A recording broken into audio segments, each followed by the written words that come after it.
অর্থনীতিতে মন্দাভাব থাকা সত্ত্বেও 2024-25 অর্থবছরে রেকর্ড মুনাফা করেছে বাংলাদেশ ব্যাংক।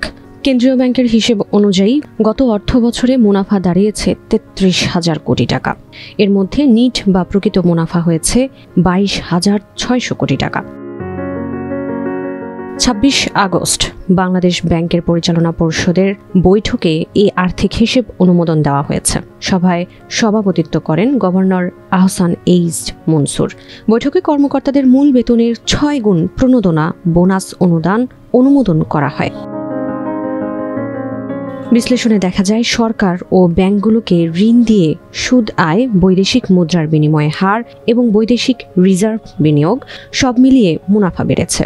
অর্থনীতি দুর্বল থাকায় বাংলাদেশ ব্যাংক থেকে বেশি ঋণ নিয়েছে সরকার। বেসরকারি ব্যাংকগুলো তারল্য সংকটে কেন্দ্রীয় ব্যাংকের উপর নির্ভর করেছে। ফলে সুদ আয়ে এসেছে বড় ধরনের প্রবৃদ্ধি।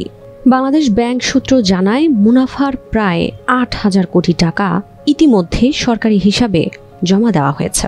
নিরীক্ষা প্রতিক্রিয়া শেষ হলে বাকি অর্থও সরকারের হিসাবে জমা হবে।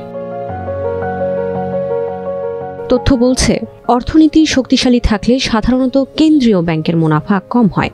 বিপরীতে মন্দা সময়ে ব্যাংক ও সরকারের ঋণ নির্ভরতা বাড়ায় কেন্দ্রীয় ব্যাংকের মুনাফা বেড়ে যায়। এটি শুধু বাংলাদেশে নয়, বিশ্বের অন্যান্য কেন্দ্রীয় ব্যাংকগুলোর ক্ষেত্রেও দেখা যায়। 2023-24 অর্থবছরের সঙ্গে তুলনা করলে মুনাফার এই বৃদ্ধি আরও পরিষ্কার হয়। 1 বছর আগে বাংলাদেশ ব্যাংক মোট 40,000 কোটি টাকা আয় করলেও নিট মুনাফা ছিল 15,300 কোটি টাকা। অর্থাৎ চলতি অর্থবছরে নিট মুনাফা বেড়েছে প্রায় 7,300 কোটি টাকা।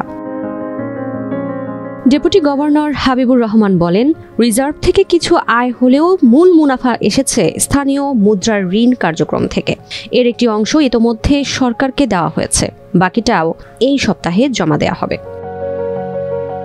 সব মিলিয়ে অর্থনীতির সার্বিক চ্যালেঞ্জের মধ্যে বাংলাদেশ ব্যাংকের এই রেকর্ড মুনাফা একদিকে সরকারের রাজস্ব ঘাটতি পূরণে সহায়ক হবে, অন্যদিকে কেন্দ্রীয় ব্যাংকের আর্থিক ব্যবস্থাপনার কৌশল নিয়েও আলোচনার জন্ম দিচ্ছে।